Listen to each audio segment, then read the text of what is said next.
All right, ladies and gentlemen, welcome to the Week 2 preview of the NRL season in 2024. We've just received our second set of lineups for the year. Quite uneventful, I must say. So we're not going to be like other shows where we go through and tell you like, oh yeah, this bum came in and he's playing center for this bum. We're only going to mention the notable stuff of the team list. No, we're not.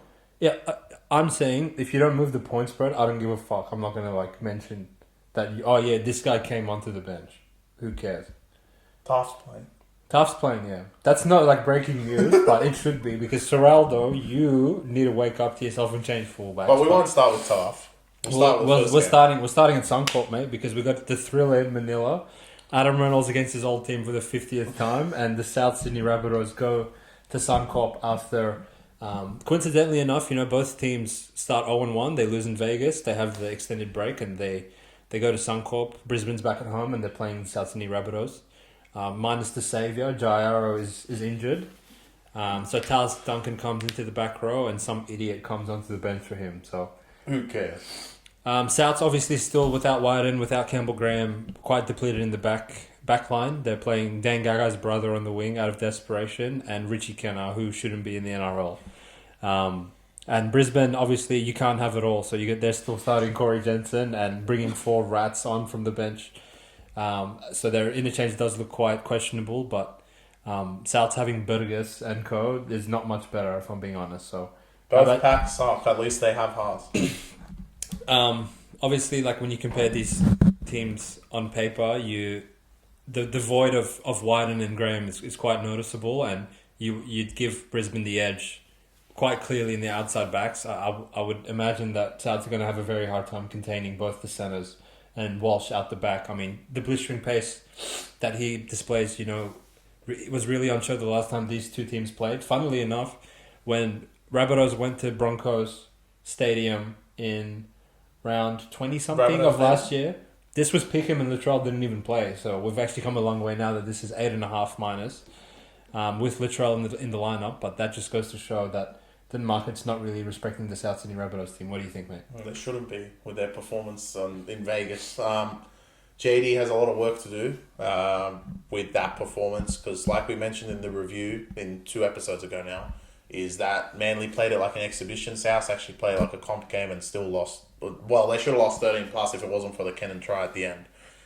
So, yeah, it's an interesting game because they're both 0-1 and you wouldn't expect the 2 grand finalists both to be 0-1, but they are going into this season. But Brisbane back at home have always been good at Suncorp. They're back where they belong. I know there's a lot of critics out there that they get a lot of games at Brisbane in Queensland, and yeah, they do.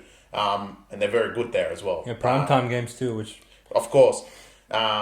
They play the same lineup. Souths have Jairo out, which not really a big deal. It moved it by half a point, so for your philosophy, it's actually true. But South, it looks like a tough one. I don't know who made their draw at the start. A tough game at Manly, going to Brisbane and then coming back home and playing the Roosters. Well, it's not the greatest draw, but then they play Dogs. So you could argue the Broncos one's even worse. Yeah, because they go to Penrith. Roosters in Vegas, then Souths, and then they go to Bluebet. Like we mentioned in the recap, like all these good teams are just playing each other. So you can't even be like, remember last year when Para had the horrific draw, and we sort of singled them out of like who the fuck made their draw. Everyone's that is like pretty spread consistently across all the good teams this year. So I think that's fair play. Yes, I'm gonna go and lean Broncos, just simply being at home, and yeah, we'll just have to see. Like you guys will do, whoever the Back Yourself premium subscribers will see. At the moment, we don't have a play. Let's be honest, but it's coming soon, and yeah, I don't think there's much else to say. I think Brisbane. Both teams have a lot to prove. Let's see if they fire up for man. I think I'm going to say sometimes in footy styles make fights, and where Souths are truly deficient, Broncos are like very strong, and coming off a loss, the way they lost, especially in Brisbane, when they played the Roosters, I didn't think they were outmatched or outplayed. If anything, I thought they were on top for the first 20, and then Ezra throws that shit intercept try, and they're sort of chasing their tails for the rest of the game. Piakura's head knock sort of had them in 6s and 7s. I think Kevy made a mistake by putting Carrigan over to the edge. Sort of, it was noticeable that they lacked the punch in the middle once that happened, but I think they can game plan around that, and I don't think Souths have the troops to contain them. So, along with Chris, I'm leaning the Broncos' way. I can't see Souths winning, but this line opened at 5.5 and it's climbed all the way up to 8, even considering the fact that Brisbane lost last week, which is unusual. So, imagine they won. It would have been like 10. Yeah, don't think you're getting the best of the number. Taking the minus 8.5. Not right now. No. On Brisbane now. So, only the BackYourself Premium followers will know what we end up doing for this game. Exactly. But, should be like a good cracking game on a Thursday night. I see it being competitive for a little while, but I'll be very shocked if Brisbane don't pull through late and come out with the victory here. Mm-hmm. Speaking of being shocked, I mean, Dogs, if you guys keep this within 20, I'll be shocked. Honestly, you guys suck. That was my point. You can't steal my point. I can. Dogs suck. You cannot. You know what? The one thing about Dogs, they're unchanged other than the injury to Adokar, which they put Tracy in, who literally did. They think they think he knows all the Sharks players. They know all the Sharks players. Last year they weren't training. Yeah. Well, actually, he played fullback a lot of the year, so maybe they were training with him. I don't know, but bad spot for Dogs. I think I mentioned this before. For Dogs, this is arguably one of the worst matchups because Dogs' strength is the outside backs and Sharks' strength is elite outside backs. Dogs are not going to get any punch through the middle. The only plus for Dogs is that Hamilton didn't end up being fit and he isn't named.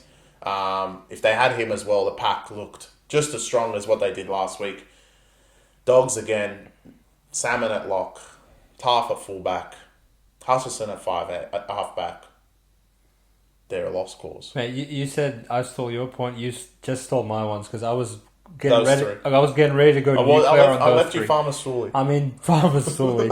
I've never seen a prop start the game, play 10 minutes, and end the game with 10 minutes played. But, Seraldo, you managed to pull that off, and you're actually doubling down, but you're going to do the same bullshit this week. So, if you're going to take Hutchison and Taft to points bet, like, you may as well have already conceded defeat, in my opinion.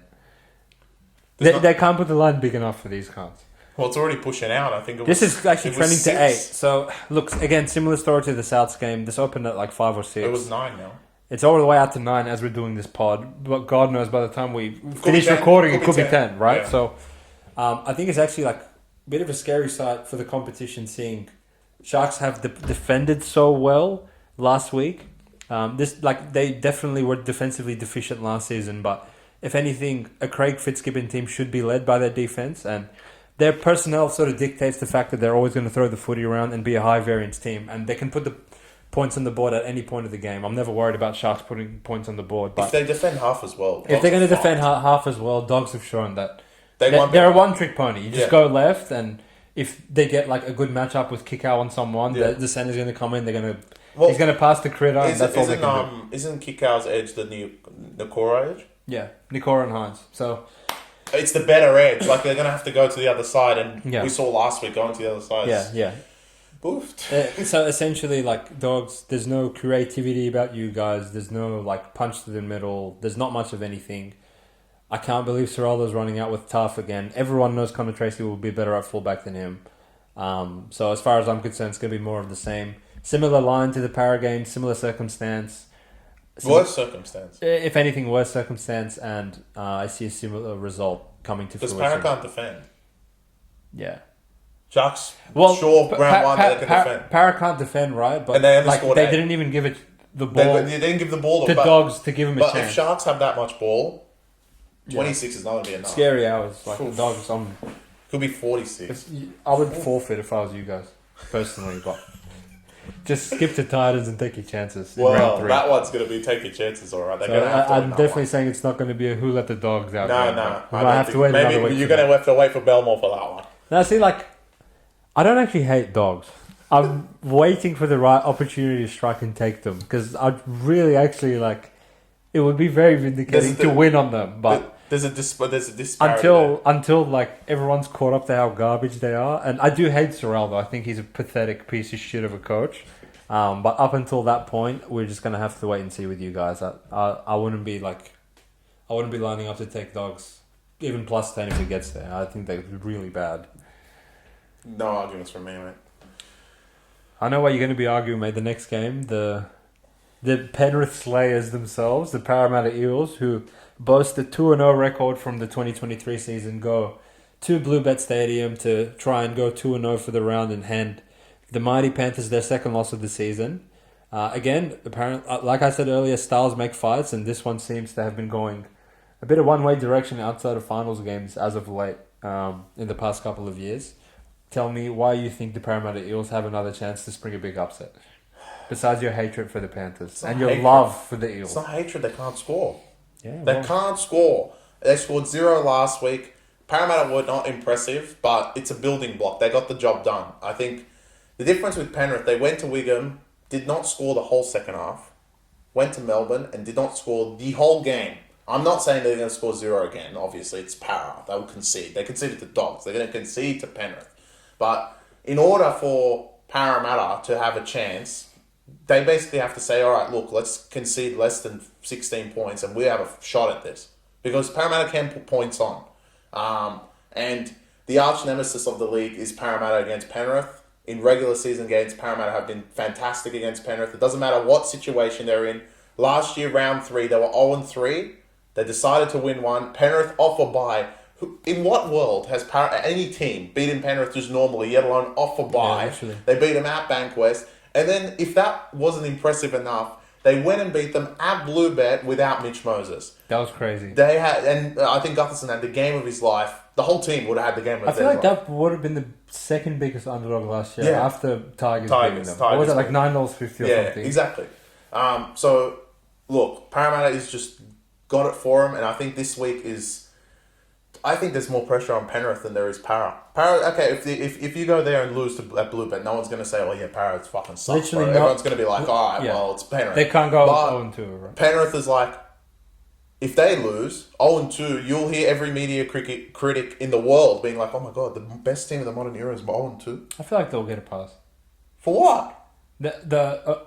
The only cunts that will start coming out on the streets will be if they go 0-3 and they lose to Brisbane. Well, they could lose that as well. Yeah, I'm saying if it gets to that, but if they lose I don't think it will because Brisbane have regressed. You know what? If Brisbane score, if Penrith this week score like less than 10, there will be like many questions on their offense. Yeah, there will. Because you can't start like you said, no points in the second half of the Wigan game. No, literally dark in Melbourne with no players, and if they struggle to score again, you can argue a Bellamy team okay, they're very good defensively. It's week 1. It's Bellamy. You have no excuses against Para. No, I agree. Back at Bluebet, and back at Bluebet, it's a completely different case. So I totally agree with you. I think there's a lot of pressure. As much as they're 3-time champions, they always seem cool, calm, collected, like they did against Melbourne, but they ended up losing anyway.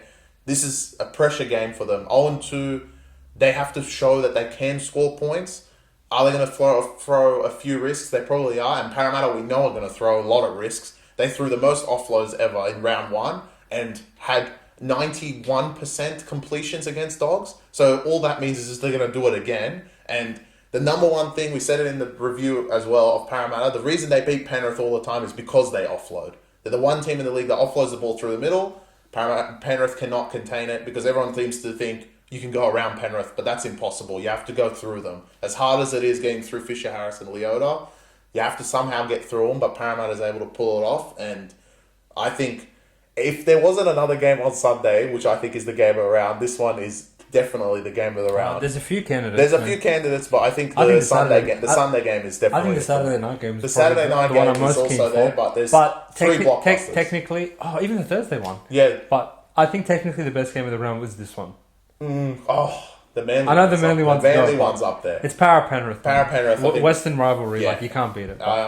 Look, I don't really agree with Chris. I completely agree with his logic, and the approach that he's having to handicapping this game. But I'm much higher on Penrith than he is, and even though they were unable to score last week, I'd put that down more to Melbourne and Bellamy and sort of the conditions of the pitch than I do Penrith's lack of offensive firepower. And Chris mentioned this a few times. Para are not really known for their defense, and not going to lie, they are under a little bit of pressure because you start 0-2 with week 3's game against Brisbane, week 4 game at Roosters, which they're fucking going to fire up big time. Then it's not an ideal way to start the season, but this is Penrith. They've three-peated for a reason. They're going to rise up to the challenge, and I have no doubt they're going to win on Friday.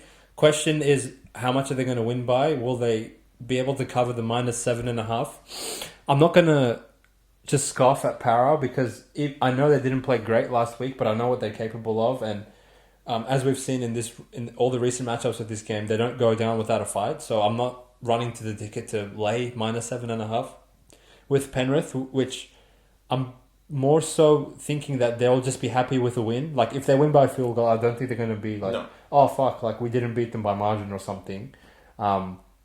So again, the Back Yourself Premium subscribers will know how we end up deciding to play this game, but we probably don't 100% agree on who we think is the right side or who's going to... Not right now, no. I mean, you just brought up a good point, is that Parramatta typically really struggle against teams that play out the back. Manly, Roosters, South.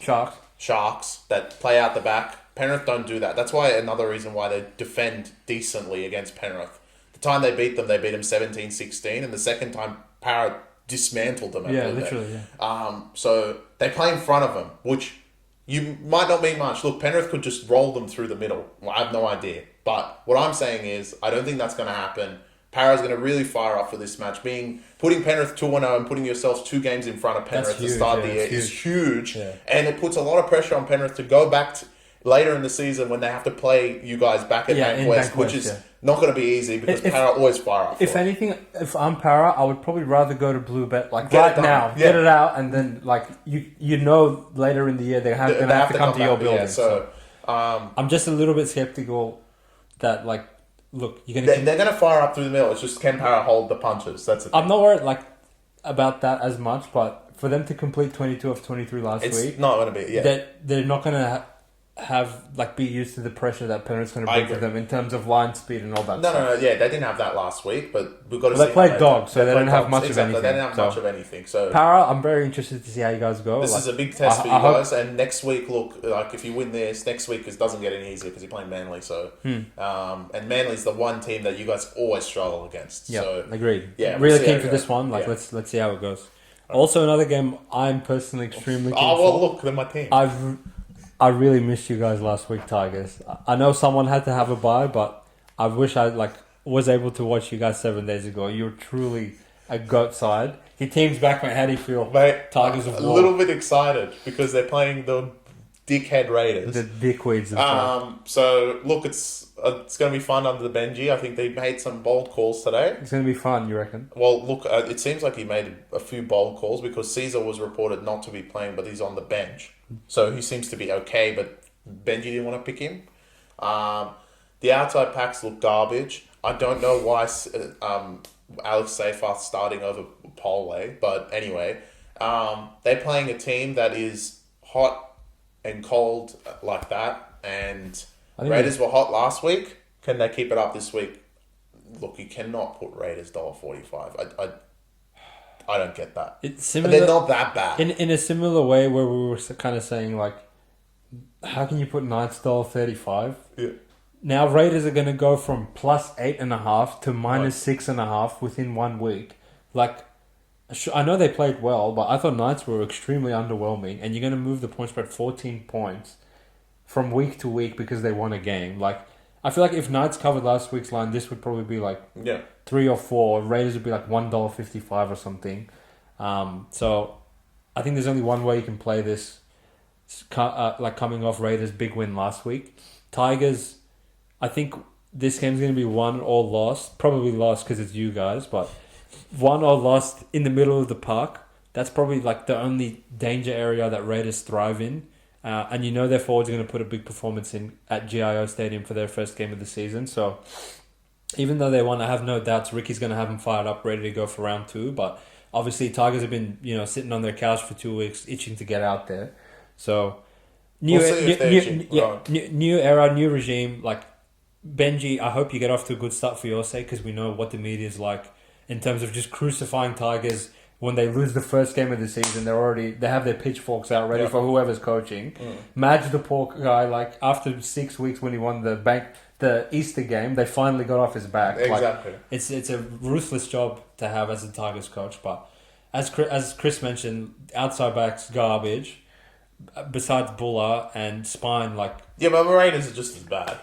Yeah, essentially, but the halves in particular, I really feel Coruscant's going to have to step up and steer him around the park because This young guy that's playing, I don't mind Benji making the call to put him in because, I mean, game recognizes game, right? If Benji's going to be a Hall of Fame level half himself, I don't think he would just put some dickweed in, knowing his garbage when you have the like steady head of Caesar available to you. So I'm excited to see him play. I'm not excited to see Sullivan play at all. I cannot believe he's halfback, but who else you maybe Caesar's that bad that he was like, all right, I have to put Sullivan over this guy because he's so bad. I don't know. We'll see round one. Obviously, he's seen something in training because everyone would have thought it was You reckon Sullivan, they trained? Sullivan and Caesar that would start the season. We're gonna find out if they trained. We'll see or not. if they trained or not. But look, Tigers, this is a big game for you guys to show something that you did something over the off season, basically. Yeah, well, is that a beautiful way to frame it? Is it going to be same old Tigers, or is it going to be like the turning of a chapter? It's a good game. Yeah. And next week, we'll get to next week's review, but there's 3 games in a row, all on the Saturday, all at really iconic stadiums for 3 particular teams, and Tigers, you guys are one of them at Leichhardt. And back there, you're going to get a sold full house, obviously, because it's Leichhardt, but it would be so good if you guys go there 1-0. Yeah. Give the fans something something to root for, even though you're playing Sharks, but that's besides the point. We can worry about that next week. Besides the point. Let's get to Raiders If first. you get through Raiders, look, going 1-0 back to Leichhardt, showing that there is improvement in your team is important. And I agree with you. I think it's a bold decision today to start the Lachlan Galvin. Yeah. But galvanize him, son. He hopefully will galvanize him, but I think game 1 he's going to have a little bit of a debut shakes. Yeah. But look, Coruscant is your man too. He's played Origin. He's won premierships for Penrith. Yep. He's the guy to calm him down, and also they have a lot of experience everywhere else as well. And Sullivan can guard him also. That's a dragon. But all right, it's an interesting game. Very interesting. Not to the excited to watch you Tigers. All right, Knights. Here we go. You can't forfeit. Don't go to North Queensland. Don't do it. It's going to be a massacre. I know, like, generally on the Back Yourself podcast, we pride ourselves on being on the sharp side, being on the right side of the handicap, thinking conversely to how the public's thinking, but sometimes you need to throw all of that out of the window and just take the team for what they've given you. And what Knights gave you last week was a pile of fucking horse shit. And we said it in the preseason preview, and I'm going to say it every single week. This is same old Knights. They're not good. They lost Dom Young and replaced him with Jenkins. Jenkins from Ding. He's not good. And as far as I'm concerned, like there's not a worse matchup in the league right now than going to Townsville in that stupid humidity at 5:30 p.m. and trying to compete and hang in there with Cowboys. So, as far as I'm concerned, Knights, you can't shoot better off just not even showing up. I already know they're going to drop the ball 20 times as well. It's Knights. I'm going to disagree.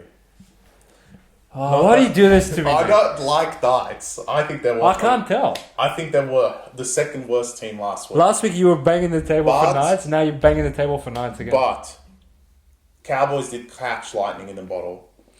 I'm not taking any precedent from what they did to Dolphins because the way they played is not like it's almost robotic in my opinion how they played against Cowboys.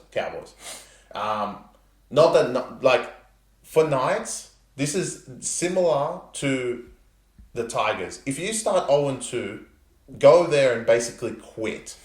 Last year was all a facade. The media is going to kill you the week after.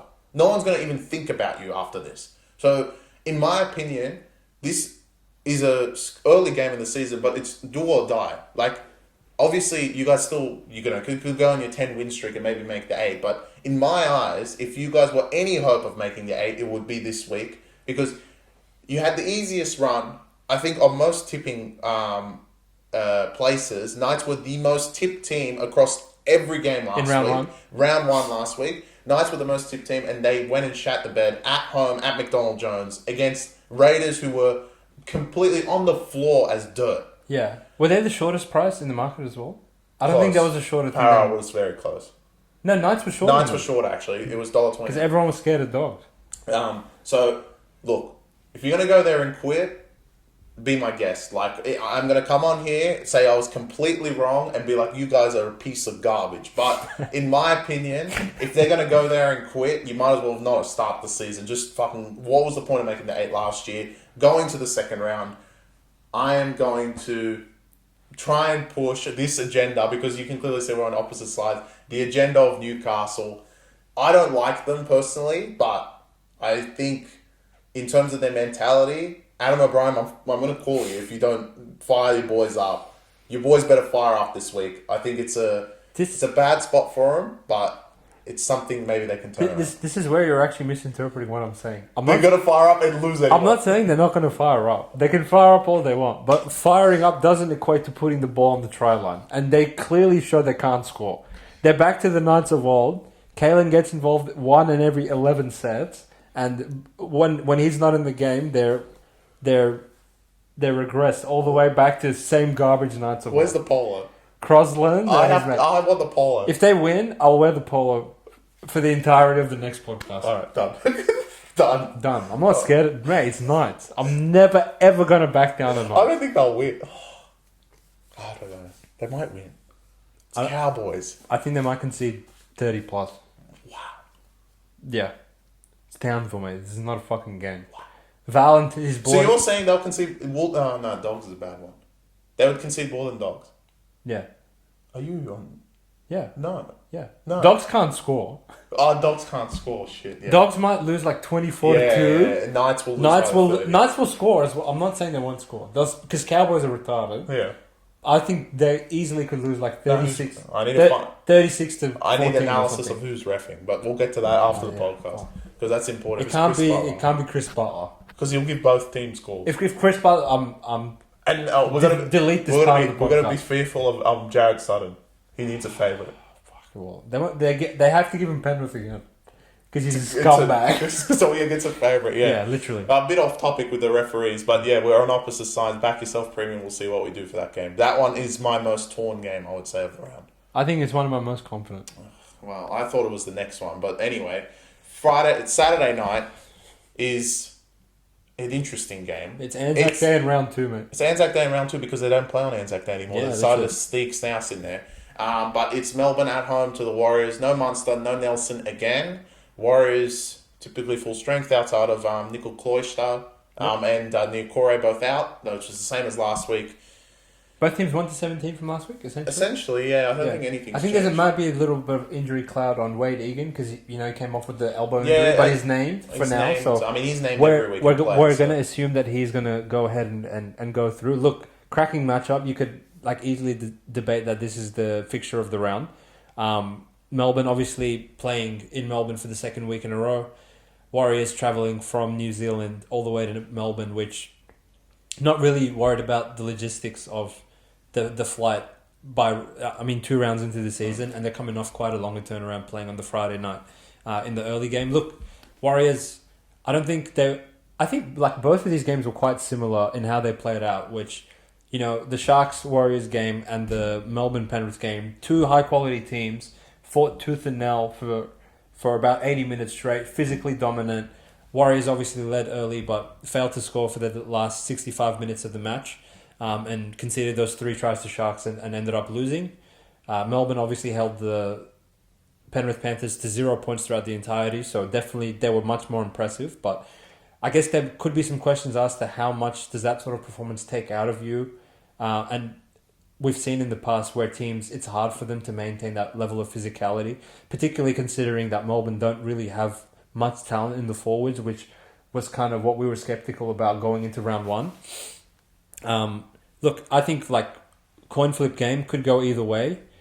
We've obviously given out Warriors at a very good price on the Back Yourself Premium podcast, anticipating the team list today where the bookies were a bit slow to react, getting the plus 7.5. So I think we've done the right thing there. Yeah. It's the sort of game that might go down to the wire. If this goes to Golden Point, I wouldn't be surprised. But again, I'm going to take a bit out of last week and put a little bit more respect on Melbourne's name. And I'm not going to be like, oh yeah, Warriors are going to go win, then both teams are going to go 1-1, blah, blah, blah. Because, this is still a Craig Bellamy-led team with, even without Cameron Munster, they still have Harry Grant, Jerome Hughes, Ryan Pappenhausen. Yeah. But I believe in Andrew Webster and the Warriors, as I've been saying all along, and this is going to be a cracking game. How do you see this one playing out, mate? Yeah, 2 physical games in a row.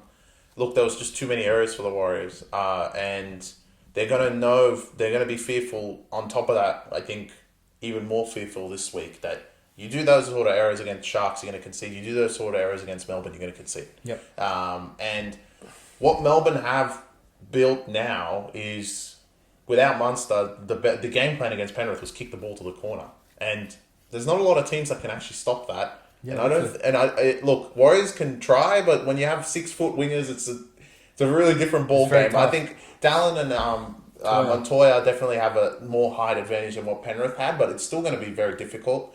Where I think Melbourne will struggle is keeping that intensity through the middle. I don't think there was one time Cleary just didn't have a player around him when he got the ball. To keep that line speed, keep that intensity for another 80 minutes, playing the best prop in the competition, Adam Fanua-Blake is going to be very difficult. And the physical wise, I'm going to lean the Warriors' way. So I think they're just going to slowly chip away at Melbourne. And like you mentioned, the point spread has completely flipped now. Well, it was 7, so let's say it was before. That's a 14-point difference from plus 6.5, what they were against Penrith, to go all the way to -7. Yeah, literally. So it's a 14-point turnaround, which is huge. It's the same team. That's crazy. I can just imagine what the spread would have been if Munster did actually get named out there. It could have been 8, if not more. Let's say Munster and Nelson both played. It could be 8 or 9, Wow. which is a lot for this team. So right now, I think we're in a good spot. Back Yourself Premium. Hopefully, you guys all took the Warriors line earlier. Now I think it's down to like that 6 exactly, 5.5, which is like that region where you're like one try either way. But physically, I think Warriors are going to be dominant, and it's going to be very hard. But I think either golden point, it's going to be a very close game. And look, it's big for Melbourne as well. If they go 2-0 without Munster, watch out. The league needs to watch out. Yeah, because literally, yeah. to beat 2 physical teams that you would say their packs are probably better than Melbourne without Munster. Well, you could argue that outside of power, they probably played the 2 best packs in the comp, right? Yeah, and exactly. if they're going to beat Brisbane, both, maybe. Yeah, and if they're going to beat both of them without Nelson and Munster, that's bloody impressive. That's bloody impressive. So shout out to them. Fair play to Melbourne. Let's see what they do. But spread wise, I think the early line was definitely the right side for Warriors. Yeah, agreed. Right now, I think it's, if we had to pick another one, I think we'll toss a coin and see, because I think I'll probably still take the Warriors because, like we've been saying, I think matchup wise they work well with them. I think where Penrith kind of went wrong, because they didn't have Mitch Kenny and they had Summerton playing, they didn't really have the ability to go through Melbourne, which is probably where they're weak at the moment. If you're going to try and play around them, their backline's more than competent in being able to stop whoever you're going to throw at them, unless you're like the Sharks backline or something. So I think Warriors are known for ball playing like short at the line between Fanua-Blake, Tohu Harris, Wade Egan, all those guys. And I think that's probably a recipe for success in this particular fixture when they play them. Are they going to be able to hold out Melbourne? Probably not as well as Penrith did. But we'll see like what they throw at them. Yeah. Because like without Munster, they didn't really throw much. It was the perfect kick from Peasant, and that's all they got, really. Yeah. So, obviously, they might crack through the middle a few more times. Yeah. Someone goes through like Hughes or Pappy, but again, they're still going to be limited to the amount of points they can score. That's probably the only thing I'm skeptical of is we didn't really see much of Grant, Hughes, and Pappy. Because of how good Penrith is, right? If Warriors don't come to play for 80 minutes straight, we've seen Melbourne dismantle teams through the middle, so they're definitely going to have to be on their game. But again, like Chris mentioned, another candidate for game of the round, 4 p.m. sharp. I would say pick game of the round. We have the second header of the teams that played in Vegas in round 1, both victorious, funnily enough, as most of the underdogs were in round 1. 6 of the Manly Seagulls host the Sydney Roosters, who get back Jared Rory-Hargreaves and Dominic Young. The much anticipated debut for Dom Young, and they lose Leniu for, everyone knows what's going on there, but we have our own thoughts. But we're not here to talk about politics. We're here to talk about footy. So when he gets back by round 10, we'll talk about Leniu. But we're not gonna say his name for the next 2 months. So good luck to you, mate. The Manly Seagulls unfortunately lose Jason. Shout out to Maryland Saab. He's out, and Tommy Talau comes in to play off Tommy Turbo through the middle. So that's always good. I know that this is another one we're sort of butting heads on, which, it's good. It's good early in the season when there's a bit. Well, let's pick up. Of course, you're going to butt heads on this one. That's the sort of game you want to be butting heads on. Yeah, so. Exactly. How about you make the case for Manly and I'll make the case for the Roosters after you're done. I mean, the case for Manly is that they, like we mentioned, South went out there and tried. Manly thought it was an exhibition and put 36 on them. So Manly at will can score points. And if they're able, in my opinion, if they can score even up to 26, I don't think Roosters can score 26.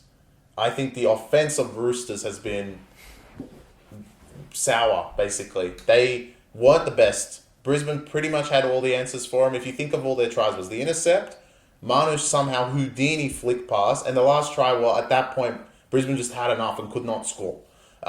So that was their 3 tries in Vegas. I can understand they have a very talented team, Tedesco, Manu, that's why it's pick 'em, right? They have a talent across the park and they can definitely score. But the reason I'm leaning Manly is because I just think Manly can score a little bit more. And they'll have...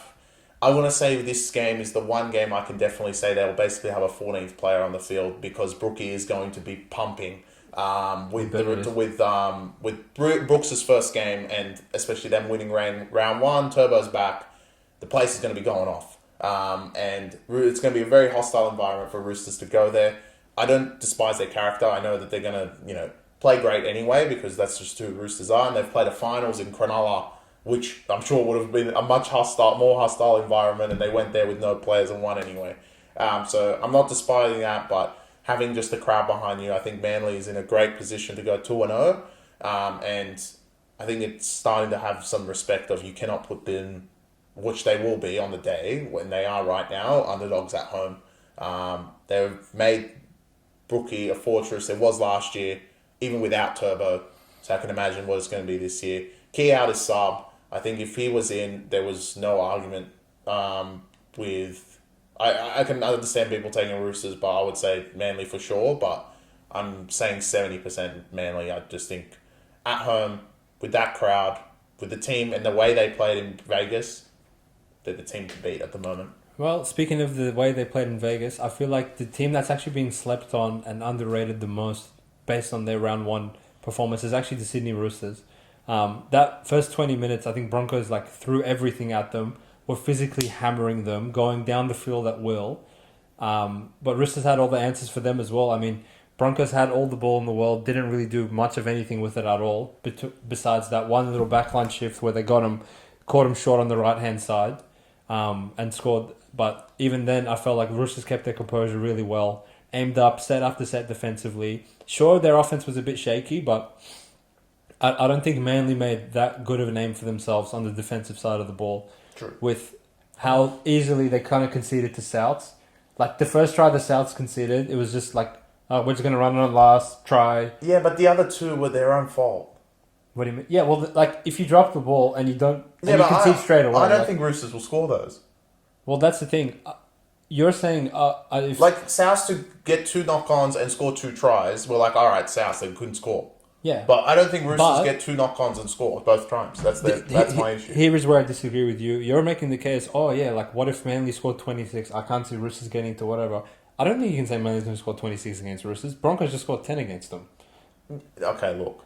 Broncos, in my opinion, didn't throw much at them. I feel like they were very flustered. If you tell me... They didn't throw that much at them. What did any of the Brisbane backline, what did Reynolds or Mann do? It was literally one player. Yeah, it was Walsh doing everything. Walsh did everything. I'm telling Manly you, is completely different. What Walsh doing everything was 70% of last season, and it worked anyway, so who gives a shit? It did, but Manly is across the park elite, especially offensively. Defense, I get it, but offense, they all work well together. I feel like player for player, they're outgunned in every single position in the outside backs, which is a bit concerning to me. Well, not fullback. Besides fullback, yeah. No, the outside backs. And not the... Well, he's better than Manu. No, I'm saying the halves. No, I'm talking about the backs. No, the backs... The halves, obviously the best half of the field is Cherry Evans. 2, 3, 4, 5, yeah, I agree. Yeah. But then you want to compare Lockie Croker to Brandon Smith. That is not a very good matchup. I would say it's more Brandon Smith. But of course. He's not a hooker. That's the one thing that scares me being on Roosters. Sam Walker, mate, you better... Oh, no, it will be Luke Keary, actually. You better come with your shoulder pads ready to tackle because Ola Kawatu, if they get him on a one-on-one situation, that is danger signs for the Sydney Roosters. Agreed. And, the problem with trying to defend that side of Manly, which is just... The more I think about it, is so deadly that if you get one-on-one... If Cherry Evans can get Homoli one-on-one with your halfback, you're in big trouble. And if that happens... there's so much pressure on your halfback and your center to help him from like not dying, which we saw like as soon as he got hot. Was it off the tap in the Souths game that they're just like, oh, okay, Hamoli, here you go. And the Souths parted like the Red Sea and just gave him the try line. Which I'm not even going to give Souths a hard time because he's that damaging and destructive of a ball carrier. But I think like relatively even in the forwards, the Roosters bench to me is much better than the Manly one. Because Manly are just bringing on like some just very questionable characters. Elvis and co. Like, come on. But I'm not going to say that Manly are some slouches, obviously, because we're also very high on them. I just think Roosters, they generally have started seasons quite shockingly, and they've put a very big emphasis on winning a lot of these early games and not having to play catch up for the rest of the season like they have in the years past. So I'm going to take the Sydney Roosters. I just think they're the better side at the moment. Jason Sarr being out is like stings them a bit, and Warrior Hargreaves and Dom Young coming in, I think that's enough for them. I would personally have this at probably -2.5. So for them to be $1.85 head to head in some places, that's very short in my opinion. Give Manly 2 points at home. Yeah. In my opinion, I would take that in a heartbeat. 2 points at home. Oof. Okay. Yeah. All right. On to the last game. I can't believe I'm saying this. Yes, this is Pick'em again. But it's Dolphins at home. It's hurting me. It's hurting me as well. It's back at home. Literal home. Yeah, they're back in Redcliffe. None of this garbage. Not the phony home. None of this phony home. Yeah. Which I don't understand. After last year, okay, you wanted to promote Dolphins. I get it. But why is not every game at Redcliffe now? I don't get it. Like, why the fuck are they playing home games against other Queensland teams at Suncorp? That's not a home game. That's not a home game. Last week was a complete different story. They got obliterated anyway. Still, they should be playing every game at Redcliffe. Like, that NRL should really fix that up. Agreed. It's not like a makeshift stadium like Belmore. Like, that's different. Redcliffe's their home ground. It's like Para playing at ANZ. Yeah. Makes no sense. That's dumb. So, anyway, they're back in Redcliffe. They're playing the high and flying, in our opinion, and the media's opinion, Dragons. They've changed Dragons. And this interesting. This opened at -4.5 for the Dolphins, which at the time we were like, oh, that's pretty fair. It's Dragons. Yep. They're at home twice. And now the one swing of 2 games in a row, Dragons dismantling Titans. And in the next game, Dolphins getting dismantled by Cowboys. Has brought them all the way back to being even with each other. And I think it's actually trending towards Dragons. I actually think the podcast now knows who we're leaning towards. But it's actually already been sent out as well because it's actually getting ridiculous. Did everyone forget that this is Dragons? Look. This is Dragons, right? I know in the Knights game, I'm going to sound like I'm contradicting myself because I said, they're queer. You shouldn't overreact to round 1, but I did overreact to round 1 because it's Knights. But to me, this is the game that, all right, everyone pump the brakes a little bit. Dragons, you guys were fantastic. I'm not taking anything away from you. I'm not going to keep piling on to how good you were because we did that in the recap already and everyone already knows how me and Chris felt about the way you guys played. I was really proud of the determination and fight you showed. Typical of a Shane Flanagan-led team. And I have no doubt that you're going to put that same effort in again. But how in God's name can you go from +4.5 to -1 within a 2-game span? That to me just is mind-boggling. You're never ever going to profit long-term punting by taking Dragons in this spot. So we've already given out Dolphins to our subscribers at a better price than what is available right now. So, it's how can you put Dragons -1? Well, we don't know if it's going to be a better price because the lineups today just pushed them out. Makes no sense. So the entire offseason, all I heard from every single outlet, Dragons are going to come last. Dragons are going to come last. Dragons are going to come last, right? And now they're favourites in Redcliffe. So you're implying that on a neutral pitch, Dragons would be close to -4. And if this was in Wollongong, they would be -6. You telling me what they so before the Titans game, they're garbage, and now they've transformed into God. So they were.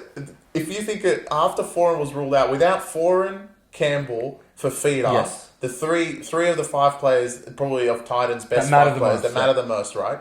They were still +4 in Gold Coast. Yeah. Now they travel an hour away or wherever it is to Redcliffe. Oh my God. Yeah. And they are -1 That's with crazy. the same team. That's crazy. And they were +4. They were both the same line. Yeah.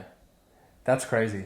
Incredible. I cannot believe. And look, the thing is, it's not. There's no change. I mean, O'Sullivan being out is a little annoying. I don't like Katoa, but that's fine. Averillo comes in, and I said this, Wayne, in the first game, you should have been there in the first place. But now Averillo and Farnworth, that's the two elite centers you need. And obviously the hammer at fullback, it helps a lot. Katoa, all right, we'll deal with him. But the backline looks much better now with Dolphins, with the Sarko as well. Much better. Bostock looked decent on the weekend as well. So good. But he's alright. The whole team looks a little bit better outside of O'Sullivan being out. And this has been no change in lineups. Dragons gained pretty much no one. Like, Luciano's not even playing. Eisenhuth's starting for whatever reason. Who cares? But there's no change to the lineup. This has been pure media, public, and the world just looking at this and being like, Dragons can't be underdogs to Dolphins after Dolphins lost by 30 in round one. Yeah. Simply put, that's all it is. And honestly, if I was the bookies, like, if you guys are watching this, I want to understand this figure. I need to know how much this is. Because the amount of funds that have to be on Dragons for this to happen is nuts. The crazy, absolutely incredible. The crazy thing was, sure, everyone's saying Dragons played great. They did play great. First of all, there was a 20-minute period of the game where Titans had Chris Randolph, Aaron Clark, and Verrills on the pitch at the same time. So, while I'm going to give Dragons some credit for their resilience and holding them out set after set in the first half for all those sets in a row that they had, that was like a middle school-led offense that Titans were running. I'm quite confident that, I mean, sure, like Dolphins didn't play great, don't get me wrong, but I don't actually take that much away from them because I feel like whoever the fuck was playing Cowboys that day was just like in for it. They were just on one. And Cowboys have shown over the years that when they get in that sort of mood, in those sort of conditions, they can put a big score on anyone. With the limited ball Dolphins actually had, they did score 3 tries. They did put 18 points on the board. Yeah, so if Dragons are going to offer the ball to Titans as many times, to Dolphins, sorry, as many times as they did, I don't doubt that Dolphins are going to score more than 4 points. They'll easily crack like 16, 18, if not more. Dragons would have cracked if, like, in that situation, if David Fafita was there, they would have cracked. Of course.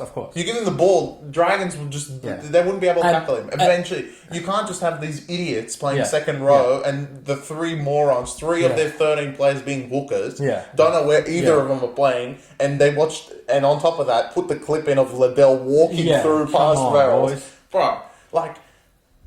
if this was minus 2.5, then everyone has a case. But to push it from that point all the way to pick them to the point that Dragons are -1 on bookies is incredible. That's actually what I wanted to elaborate on, right? Because after the Dragons game, the look aheads to next week was still there, and Dolphins was still 4.5. This didn't like, oh yeah, it went. No, it's because Dolphins got smashed. Immediately after the Dolphins game, the Dolphins were like -1. During the Dolphins game, you could watch. It's like a chart slowly, of Bitcoin. You could just watch it. Yeah. I was like, what the hell's going on? Oh, okay. They conceded again. Now it's -1. They're 4. Now it's 3, 2, 1. It ended 1. The next morning, you got to pick them, and then I saw Dolphins at $2.05 on tab for like 2 minutes, and then it's like the equilibrium they teach you in physics, where Dragons can't get to -2. This is just insane, and it just swung back to even. Look, we have 7 games. The beauty of this game is we have 7 games, which means it can fluctuate for a little bit longer than all the others. God knows what's going to happen in the next couple of days, but look, the subscribers of Back Yourself Premium have already done it. I cannot believe my eyes, to be honest. I don't believe they're that bad. I agree. And look, this is why I don't understand Cowboys, because if our philosophy is right, the Knights should have a crack. No, they shouldn't. Cowboys going to play that good again. Yeah. Okay. That tunes into why we think Dolphins are like not that bad. Because they're going to kill Knights as well. Yeah. Okay. So maybe on that day it might change, but we'll see. Yeah. And also, not to mention, this is Wayne Bennett we're talking about. Yeah, this is no slouch of a coach that he's just going to be like, last week we conceded 44 points and we're just going to do the same shit. It's not JD. So I think I actually think this is going to be quite a low scoring game again. I don't think Dragons will go down easy. It's going to be a hard fought game, but at the end of the day, it's Dragons.